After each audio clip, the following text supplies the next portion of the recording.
नमस्कार दोस्तों। PSS online class में आपका स्वागत है। कक्षा 10 विज्ञान चैप्टर 1 के हमने 2 वीडियो बना दी हैं और जिसमें हमने मैन बेस और अभिक्रियाएं कितने प्रकार की होती हैं उन पर चर्चा की थी। तो आज हम बताएंगे कि जो पिछले वीडियो से हमारी अभिक्रियाएं रह गई थी, एक अभिक्रिया रह गई थी। मैंने आपको वहां पर बता दिया था कि अभिक्रिया कितने प्रकार की होती हैं और उनकी परिभाषा और उनको उदाहरण सहित समझा दिया था। आज हम एक अभिक्रिया रह गई थी उसके बारे में चर्चा करेंगे और आगे बढ़ते हैं। आज ये चैप्टर 2 वीडियो में समाप्त हो जाएगा। जो कक्षा 10 का पहला चैप्टर है इसको समाप्त कर लेंगे हम। तो टाइम ना गवाते हुए देखते हैं कि हमारी अभिक्रियाएं क्या है। तो जैसे कि यहाँ पर लिखा हुआ है द्विविस्थापन अभिक्रियाएं। तो द्विविस्थापन हमने इससे पहले पढ़ाया था विस्थापन अभिक्रिया। तो आपको विस्थापन अभिक्रिया समझ में आ गया होगा। मैंने आपको पहले वीडियो में बतलाया था।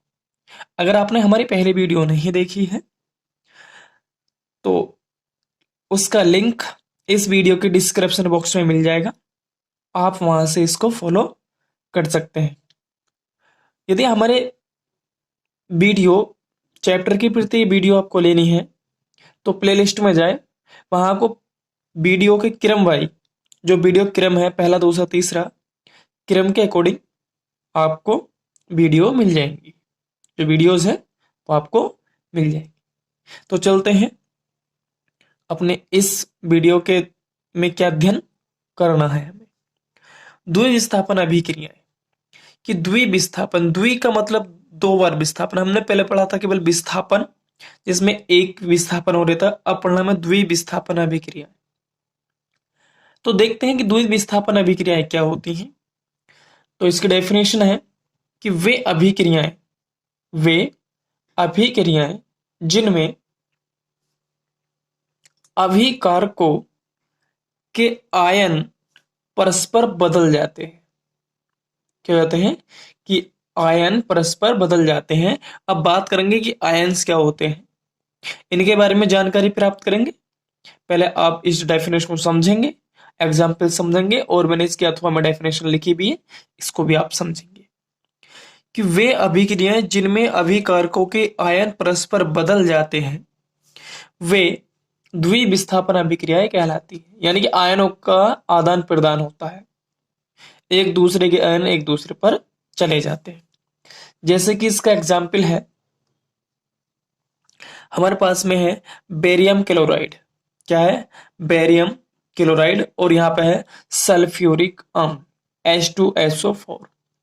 तो क्या हुआ यहाँ पे, जो बेरियम क्लोराइड था तो बेरियम क्लोराइड में डबल पॉजिटिव था, प्लस आयन थे, और जो हमारे पास में Cl था इस पर हमारा एक आयन निगेटिव था।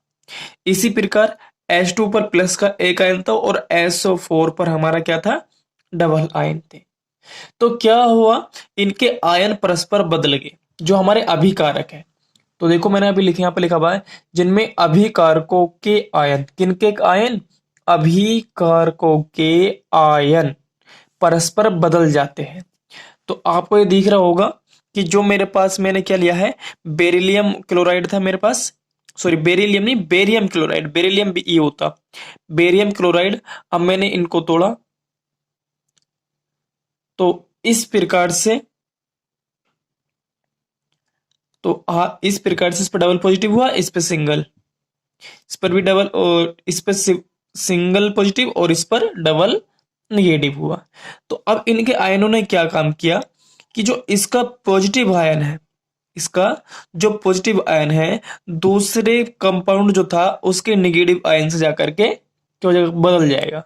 और ये जो हमारे पास पॉजिटिव आयन है इसके नेगेटिव आयन से जाकर के मिल जाएगा। तो इस प्रकार जब ये नेगेटिव आयन पॉजिटिव आयन से मिलते हैं तो इनके जो आयन है वो आयनों का आदान प्रदान हो जाता है। क्या होता है, इनके आयनों का आदान प्रदान हो जाता है। तो ये क्या हुआ, तो यहां पर बन जाएगा हमारे पास में बेरिलियम, बेरिलियम सल्फेट और यहाँ पर बन जाएगा HCl, जिसे कहते हैं हाइड्रोक्लोरिक अम्ल। क्या कहते हैं हम? हाइड्रोक्लोरिक अम्ल। तो आपको द्वि विस्थापन अभिक्रिया समझ में आ गई होंगी, क्योंकि इसका विस्थापन, ये इन दोनों का विस्थापन अलग अलग हुआ कि बेरियम है वो इस सल्फेट के साथ मिल गया तो इसका आयन प्रदान हो गया, और इसका जो हाइड्रोजन आयन था इसे क्लोरीन आयन से आकर के मिल गया, तो इनका क्या हुआ? विस्थापन हो गया। तो इस प्रकार होता है हमारे पास में क्या? द्वि विस्थापन अभिक्रियाएं। अब इसके डेफिनेशन की बात करते हैं आगे। वे अभिक्रिया जिनमें अभिकारकों के बीच, जो भी हमारे पास में अभिकारक है, ये सब ध्यान रखना कि किसकी बात कर रहे हैं हम? अभिकारक। यानी वे अभिक्रियाएं जिनमें अभिकारकों के बीच आयनों का, किसका? आयनों का आदान प्रदान होता है। क्या होता है? आदान प्रदान होता है, उन्हें द्विविस्थापन अभिक्रियाएं कहते हैं। तो आपको समझ में आ गया होगा कि द्विविस्थापन अभिक्रियाएं क्या होती हैं। तो अब आगे चलते हैं नेक्स्ट पॉइंट पर हम, और हमारा नेक्स्ट पॉइंट है उपचयन। उपचयन क्या है इसके बारे में हम समझेंगे। तो उपचयन होता क्या है? किसी पदार्थ से ऑक्सीजन का संयोग, किसी पदार्थ से ऑक्सीजन का संयोग अथवा हाइड्रोजन का निकासन या निकल जाना उपचयन कहलाता है। क्या कहलाता है? उपचयन कहलाता है। समझ रहे होंगे आप? किसी पदार्थ से ऑक्सीजन, यानी किसी पदार्थ में या तो ऑक्सीजन का योग हो जाए या उस पदार्थ से हाइड्रोजन का निकासन हो जाए या निकल जाए, तो हमारा क्या कहलाता है? उपचयन कहलाता है। क्या कहलाता है? उपचयन कहलाता है। जैसे कि हमारे पास में सोडियम था, सोडियम और ऑक्सीजन की हमने क्रिया कराई, तो क्या हुआ? उत्पाद, जब इसमें अभिक्रिया हुई तो यहाँ पर ऑक्सीजन का योग हो गया, यानी सोडियम के साथ ये ऑक्सीजन जुड़ गया। तो जब ये सोडियम के साथ ऑक्सीजन का जुड़ना, यही हमारा कहलाएगा उपाचयन कहलाएगा, उपचयन कहलाएगा। तो आपको ये समझ में आ गया होगा कि उपचयन होता क्या है, यानी कि या इससे हाइड्रोजन यहां से निकल जाता है। दूसरा एग्जाम्पल, जैसे हमारे पास में क्या है? कॉपर है। कॉपर को हमने ऑक्सीजन के साथ में क्रिया कराया, तो क्या हुआ? इसने कॉपर ऑक्साइड बनाया। क्या बनाया? कॉपर ऑक्साइड बनाया।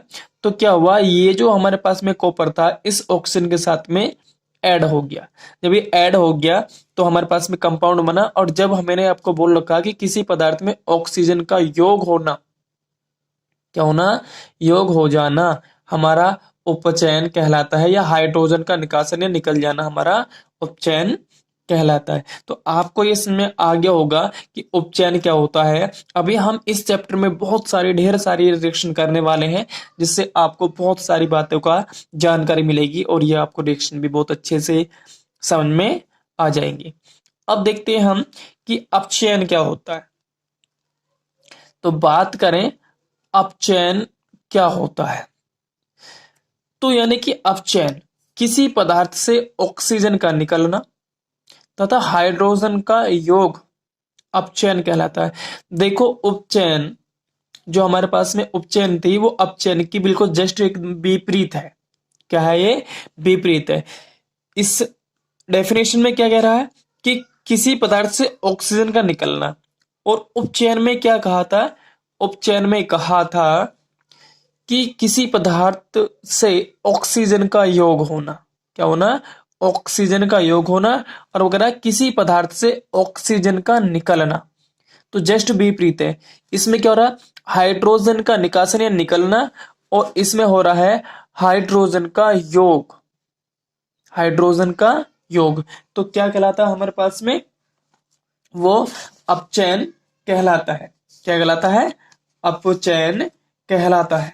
तो अब इसके एग्जाम्पल की बात करते हैं कि इसका एग्जाम्पल क्या है। तो इसके एग्जाम्पल के बाद चलते हैं। तो हमने लिया पोटेशियम क्लोरेट। क्या लिया हमने? Potassium chlorate. तो इसका सूत्र होता है, मैं यहां पर लिख करके बता रहा हूं आपको। तो यहां पर है KClO3। ये पोटेशियम क्लोरेट है। क्या हुआ? Potassium chlorate. तो इसने क्या काम किया? जब हमने इसका अपचयन कराया, क्या कराया? तो ये जो है हमारे पास में ये KCl में टूट गया और यहां से ऑक्सीजन क्या हुआ, यहां से ऑक्सीजन गैस के रूप में बाहर आ गया। अब हम इसको बैलेंस कर लेते हैं।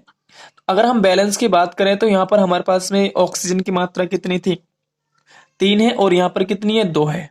तो इसमें हमें अगर हम 3 से मल्टीप्लाई कर दे, 3 दूनी 6, और यहाँ पर कितने हो जाएंगे, 3 है, और यहाँ पर हम 2 से मल्टीप्लाई कर दें।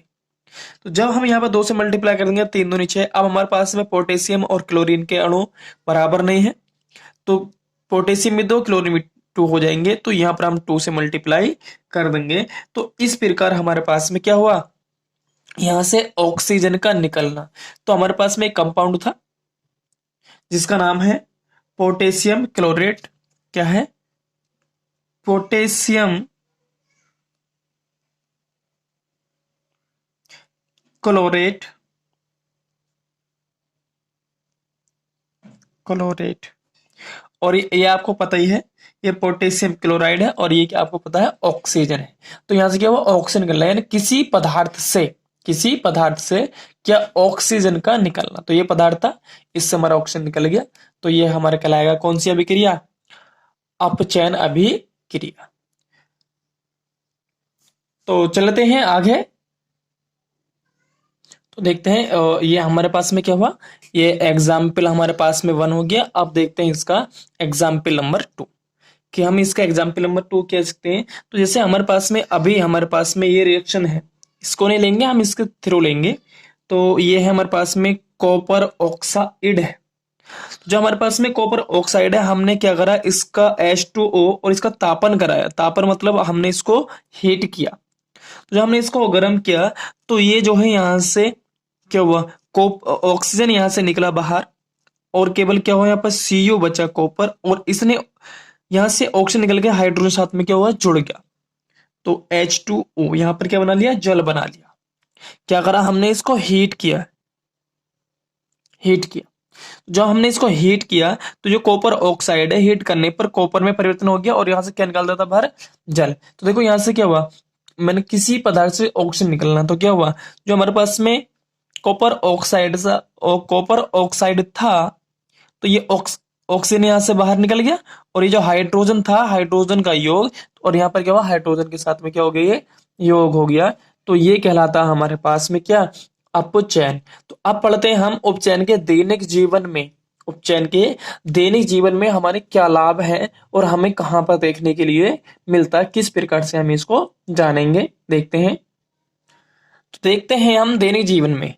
तो दैनिक जीवन में उपचयन अभिक्रियाओं के प्रभाव, जो हमारे दैनिक जीवन में, जो हम अपने दैनिक जीवन में जो भी काम करते रहते हैं, या हमारे साथ में क्या काम होता है, ऐसी क्या घटनाएं होती हैं जो उपचयन अभिक्रियाओं से हम अनजान है, और उनको जानेंगे हम अपने दैनिक जीवन में। कि हमें किसी भी चीज को अपने दैनिक जीवन में जानना बहुत जरूरी होता है, जिनसे हमें चलता रहता है पता कि हम क्या करते हैं। तो सबसे पहले संचारण, जो हमारे पास में संचारण है, संचारण क्या होता है, जो संचारण क्रिया होती है वो हमारे दैनिक जीवन में होती है। और होता क्या इसमें, तो देखते हैं इसके डेफिनेशन को, कि जब कोई धातु आर्द्रता, वायु, पानी या अम्ल आदि के संपर्क में आ जाती है, संपर्क में आता है, यानी कोई भी धातु हो, जब कोई धातु, यानी कोई भी क्या हो, धातु हो, वो आर्द्रता, कोई धातु किसमें, आर्द्रता, वायु, पानी या अम्ल आदि के संपर्क में आता है, आदि के संपर्क में आता है, तब धातु क्या हो जाती है, संक्षारित हो जाती है, संक्षारित हो जाती है। और यही घटना कहलाती है हमारी संक्षारण कहलाता है, कहलाता है संक्षारण। अब देखते हैं संक्षारित का मतलब क्या होता है। तो जैसे कि हमने एग्जाम्पल आपको यहां पर बताया है, कि लोहे पर जंग लगना, लोहे पर जंग लग जाना। जैसे कि हमारे पास में कोई, हमारे पास में Fe है, क्या है, हमारे पास में लोहा होता है, लोहे पर जंग लगना Fe है, और हम उसको खुली वायु में छोड़ दें, खुली अवस्था में रख दें, तो ये धीरे धीरे ये क्रियाशील होती है Fe। तो धीरे धीरे यहाँ पर क्या होता है, जब धीरे धीरे क्रिया इससे करती है, तो ये ऑक्साइड बना लेती है, यानी फेरिक ऑक्साइड बना लेती है, इस पर एक परत चढ़ जाती है, और ये हमारे संचारित कहलाती है। जैसे चांदी पर काली परत का चढ़ जाना, अगर हमारे पास में कोई चांदी की चीज है, और हमने उसे वायु में रखा, तो उस पर धीरे धीरे धीरे धीरे एक काली परत चढ़ जाएगी और ये हमारे पास में क्या कहलाएगी, उपचयन की अभिक्रिया कहलाएंगी। कहलाएंगी उपचयन। ये जो हमारे पास में उपचयन है ये प्रभावित करने वाले कारक जो दैनिक जीवन में होते हैं, जो दैनिक जीवन में होते हैं। उसके बाद में तावे पर हरी परत का चढ़ जाना। अगर हम वायु को खुले में सॉरी तावे को खुली अवस्था में रख दें तो तावे पर क्या होता है, एक हरी परत चढ़ जाती है। उसके ऊपर जो तावे की जो प्लेट या धातु है, जो धातु है तांबे वाले की धातु है, तो उस पर एक हरी परत चढ़ जाती है। तो ये होते हैं हमारे पास में संचारित के उदाहरण होते हैं। संचारित हो जाती है नहीं, उनके ऊपर एक परत चढ़ जाना तो क्या कहलाता है, संचारण कहलाता है। अब बात करते हैं और दूसरी चीज क्या है जो हमारे उपचयन की अभिक्रियाओं में हमारे दैनिक जीवन में उपयोग होती है। तो अब देखते हैं आगे, विकृत गंधिता। जो विकृत गंधिता है ये क्या चीज है, इसको हम अपने भोज्य पदार्थों से लेते हैं, जो हम खाने वाले पदार्थ होते हैं। तो देखते हैं कि इसमें हम कैसे उपयोग करते हैं, क्या चीज है।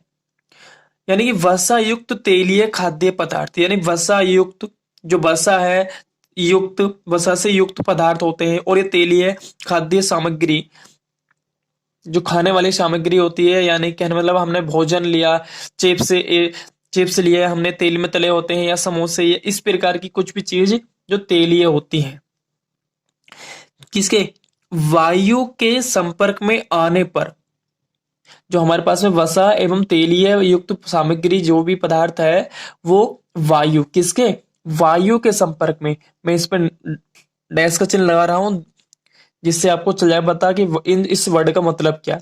वायु के संपर्क में आने पर क्या होती है, उपचयित हो जाती है, उपचयित हो जाती है। और जब ये उपचयित हो जाती है जिससे उसके स्वाद और गंध में परिवर्तन हो जाता है, यानी कि उसका स्वाद भी परिवर्तन हो जाता है और उसमें जो गंध आती है उसमें परिवर्तन हो जाता है। इस प्रक्रिया को विकृत गंधिता कहते हैं, कहते हैं विकृत गंधिता कहते हैं। यानी स्वाद भी चेंज होता है, गंध भी। जैसे अभी अभी हम बात कर लें, वसा या तेल से पदार्थ लंबी अवधि तक रखने पर खराब हो जाते हैं। आपने देखा होगा कि जो हमारे पास में अधिक तेल की मात्रा में जो तले हुए पदार्थ होते हैं, तो अगर हम गर्मी टाइम में देखते हैं तो अधिक समय में रखने पर क्या होते हैं, खराब हो जाते हैं। जैसे कि इसका एग्जाम्पल नंबर 2 है, अगर हमें जैसे कि हमारे चिप्स आते हैं, पैकेट में पैक होकर के आते हैं और वो तेल में तले होते हैं, तो आप सोच रहे हैं कि वो अधिक लंबे समय तक कैसे रहते हैं, वो खराब क्यों नहीं होते। तो उनका कारण ये है कि जो हमारे चिप्स के पैकेट जो दुकानों पर मिलते हैं उनके अंदर नाइट्रोजन गैस भरी होती है। क्या होती है, उनके अंदर नाइट्रोजन गैस भरी होती है जिससे वह लंबी अवधि तक वो खराब नहीं होते। और जो हमारे वैसे तेलीय पदार्थ जो होते हैं वो अधिक लंबी समय तक नहीं रखने पर, अगर हम उसे ठीक से ना रखें तो खराब हो जाते हैं। तो आपको विकृत गंधिता में आ गया होगा कि क्या होती है। तो अब आगे पढ़ते हैं इसके नेक्स्ट टॉपिक को।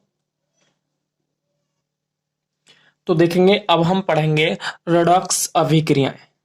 अपचयन उपचयन के बाद में आती हैं रेडॉक्स अभिक्रियाएं। तो रेडॉक्स अभिक्रियाएं होती क्या, रेडॉक्स अभिक्रियाएं होती क्या है। तो यानी किसी अभिक्रिया में यदि एक अभिकारक अपचयित तथा दूसरा उपचयित होता है तो इन अभिक्रियाओं को उपचयन, अपचयन अथवा रेडॉक्स अभिक्रिया कहते हैं। दोबारा समझेंगे फिर एग्जाम्पल के थ्रू समझ में आ जाएंगी। चलो पहले मैं एग्जाम्पल आपको समझ देता हूं कि जैसे हमने पीछे एग्जाम्पल दिया था, तो अब हमने क्या करा, CuO2 यानी कि कॉपर ऑक्साइड की हमने हाइड्रोजन से क्रिया कराया और हमने इसको हीट कराया। क्या करा, इसको हीट किया। और जब हमने इसको हीट किया तो इसने क्या हुआ, यहां पर हीट करने के बाद में इस कॉपर अलग अवस्था में निकल गया और यहां पर इसने जल बना लिया। अभी आप समझ रहे होंगे कि सर आपने ये है एग्जाम्पल हमें अपचयन अपचयित में दिया था, जो अपचयन किया था, तो वहां पर उसमें दोनों अभिक्रियाएं हो रही थी। अब इसमें दोनों प्रकार की अभिक्रिया, उपचयन और अपचयन दोनों हो रही हैं।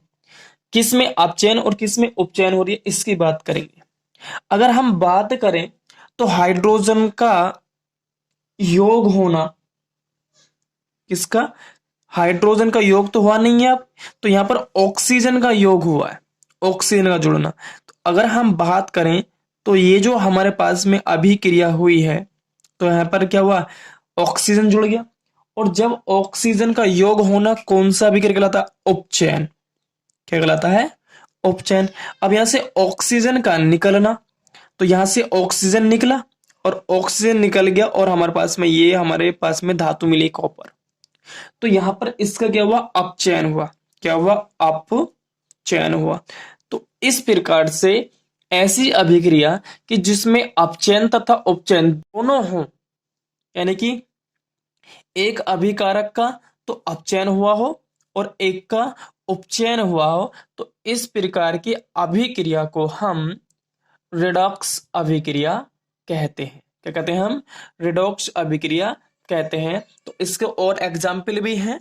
तो जैसे हमारे पास में यह है ZnO, जिंक ऑक्साइड कार्बन के साथ में क्रिया करेगा, तो हमारे पास में क्या बनाएगा, Zn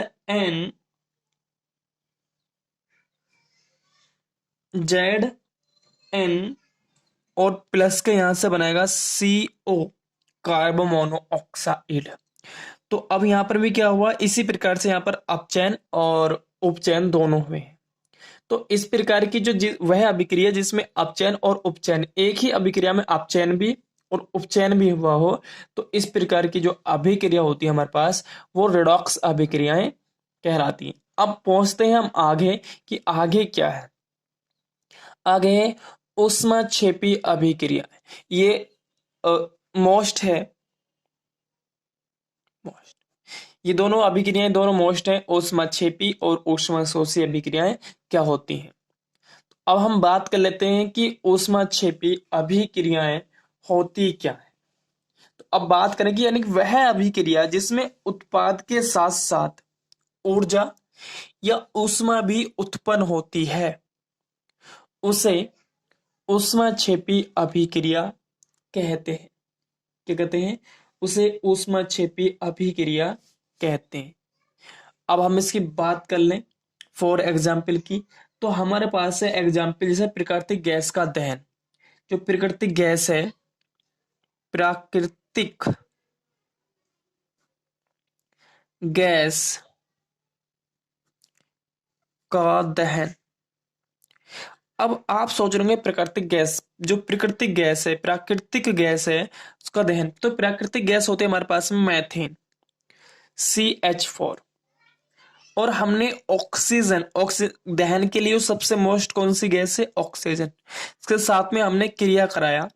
तो जो हम इससे क्रिया कराएंगे तो यहां से निकलेगा हमारे पास कार्बन डाइऑक्साइड, और यहां से हमारे पास हाइड्रोजन, सॉरी, जल यहां से निकलेगा। और उसके बाद में यहां से ऊष्मा भी निकल जाएगी। क्या निकल जाएगी, इसके साथ साथ ऊष्मा भी निकल जाएगी। तो अब हमारे पास में ये कैसी अवस्था में, ये भी गैसीय अवस्था में है और ये भी गैसीय अवस्था में है, ये भी गैस और ये लिक्विड है। ये क्या है, लिक्विड है, जल है। तो क्या होता है यहां से, तो जब हमने इसको, वैसे गैस की अवस्था में निकलेगी, बाहर उड़ करके निकलेगा जल, जो जल निकलेगा यहाँ से उड़ करके निकलेगा, तो इस प्रकार भाप बोल सकते हैं गैस की अवस्था में इसको भी। तो हमारे पास में जो CH4 थी, मैथेन को हमने ऑक्सीजन के साथ में दहन किया, और दहन करने के बाद में यहाँ से CO2 प्लस के जल निकला और उसके साथ साथ ऊष्मा भी निकली। तो इस प्रकार की जो अभिक्रिया होती है वो ऊष्माक्षेपी अभिक्रिया। जैसे अभी एक और बात करें, हमारे पास जो श्वसन है, श्वसन भी एक ऊष्माक्षेपी अभिक्रिया है। बहुत ज्यादा मोस्ट एग्जाम्पल है ये, जो श्वसन होता है, श्वसन भी एक कौन सी अभिक्रिया है, ऊष्माक्षेपी अभिक्रिया। ये भी जो हम सांस का आदान प्रदान करते हैं, जो हम सांस छोड़ते हैं लेते हैं, छोड़ते हैं लेते हैं, तो ये भी हमारे पास में जो एक प्रकार की क्या है, ऊष्माक्षेपी अभिक्रिया। इस प्रकार जो हमारे पास में वनस्पति द्रव्य होते हैं जैसे साग सब्जियां, इनका विघटन होना, ऊष्मा का अवशोषण, मतलब विघटित होकर ये कंपोस्ट बना देते हैं, और ये भी एक क्या है, ऊष्माक्षेपी के ही क्या है, ये एक उदाहरण है।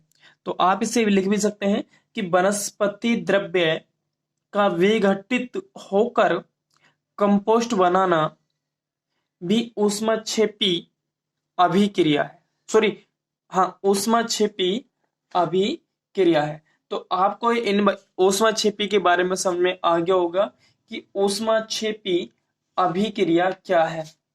अगर आपको ये ऊष्माक्षेपी अभिक्रिया समझ में आया है तो अब चलते हैं हम कहां पर, नेक्स्ट पर, कि नेक्स्ट क्या होता है हमारे पास में, इसको चलते हैं। तो नेक्स्ट है हमारे पास ऊष्माशोषी अभिक्रिया।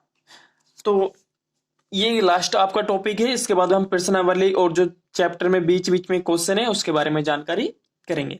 तो ऊष्माशोषी अभिक्रिया यानी वह अभिक्रिया जिसमें ऊष्मा का अवशोषण, अवशोषण मतलब ग्रहण करना, किसी वस्तु को ग्रहण करना, और ऊष्माक्षेपी, छेपी का मतलब होता है किसी को अपने अंदर से बाहर को निकाल देना। समझ में आगे हो गए। शोषी का मतलब होता है ऊष्मा शोषी, शोषण कर रहा है, यानी कि हम शोषण कर रहा है। शोषी इसका मतलब हुआ कि वो अवशोषण कर रहा है। ऊष्मा शोषी अभिक्रिया यानी कहने मतलब है कि अवशोषण कर रहा है। वो कोई भी अगर हमारे पास में धातु तो अपने अंदर को ऊर्जा का क्या कर रहा है, वो उसको अपने अंदर एब्जॉर्ब कर रहा है, यानी कि उसको अपने अंदर ग्रहण कर रहा है, ये कह सकते हैं।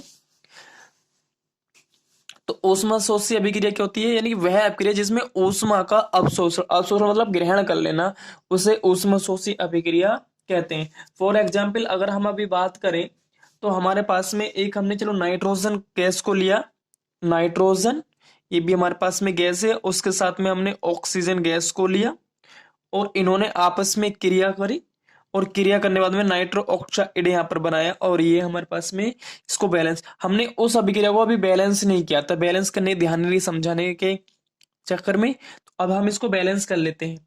तो अगर हम इसको बैलेंस करते हैं तो यहाँ पर ऑक्सीजन कितने, 3 है, यहाँ पर कितने हमारे पास में 2 है, तो ये बैलेंस नहीं है। तो एक काम करते हैं, यहाँ पर हम 2 लगा देते हैं, और यहाँ पर भी 2, 2 और 2 4, हाइड्रोजन 4 हो गए, यहाँ पर भी हाइड्रोजन की मात्रा कितनी है, 4 है, तो ये बैलेंस हो गई। अब बात करते हैं, तो ये आपको समझ में आ गया होगा। अब हम इसको बैलेंस करेंगे, तो यहाँ पर ऑक्सीजन 2 है, नाइट्रोजन 2 है, तो बैलेंस हमने पहले ही कर लिया है। तो इस प्रकार से ये जो हमारे पास में क्रिया होती है ऊष्माशोषी अभिक्रिया कहलाती है। तो इसका एग्जाम्पल नंबर 2 है AgCl प्लस, सॉरी यहां पर ये मिस्टेक हो चुका है, ये यहां पर ये आएगा। अब हम कह सकते हैं, सॉरी इसके लिए अगेन सॉरी, ये हमारे पास में बन, और अब हम कह सकते हैं कि जितनी भी हमारे पास में हमने आपको समझाया था प्रकाशीय, जो प्रकाशीय अभिक्रियाएं समझाई थी हमने, वो सभी ऊष्माशोषी अभिक्रियाएं हैं। क्या है वो, ऊष्माशोषी अभिक्रियाएं हैं। कौन सी अभिक्रियाएं, जो आपको हमने समझाया था कि प्रकाशीय अभिक्रियाएं वो ऊष्माशोषी अभिक्रियाएं हैं। तो अब हम बात करेंगे नेक्स्ट वीडियो में, ये वीडियो काफी लंबा हो चुका है, और नेक्स्ट वीडियो में हम आपको प्रश्नावली के सवाल कराएंगे, तो वो वीडियो को देखिए, जो समझ में आए बताइएगा। यदि आपको हमारी वीडियो से थोड़ी सी भी हेल्प मिल रही हो तो हमारी वीडियो को लाइक करें और चैनल को सब्सक्राइब करें। धन्यवाद।